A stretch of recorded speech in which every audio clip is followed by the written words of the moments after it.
আসসালামু আলাইকুম ভিউয়ার্স, সবাই কেমন আছেন? নতুন আরেকটি ভিডিও নিয়ে আপনাদের সাথে হাজির হলাম। আজকের ভিডিওটা হলো আমার একটা তেঁতুল গাছ। তেঁতুল গাছকে আমি অন্য একটা আকৃতি দেওয়ার জন্য চেষ্টা করছিলাম, কিন্তু ওই আকৃতিটা আমার পছন্দ হয় নাই। তার জন্য আমি এই শেপটাকে আমি চেঞ্জ করবো, নতুন আরেকটা শেপে দেবো। এই শেপটা আমার কাছে একটু ভালো লাগছে দেখেন।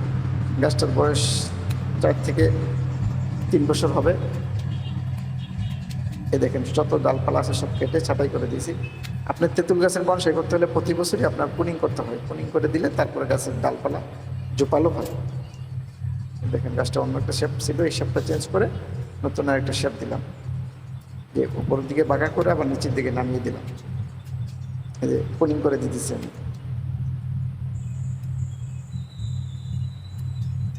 ভিডিওটি ভালো লাগলে অবশ্যই লাইক কমেন্ট শেয়ার, আর ইউটিউব চ্যানেল থেকে দেখলে অবশ্যই চ্যানেলটি সাবস্ক্রাইব করে দেবেন।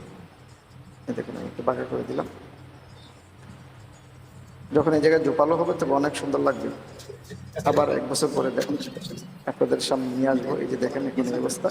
আবার 1 বছর পরে আমি এটাকে আবার দেখানোর চেষ্টা করব। ভিডিওটি ভালো লাগলে অবশ্যই like comment share, YouTube channel থেকে দেখলে অবশ্যই চ্যানেলটি সাবস্ক্রাইব করবেন। ধন্যবাদ।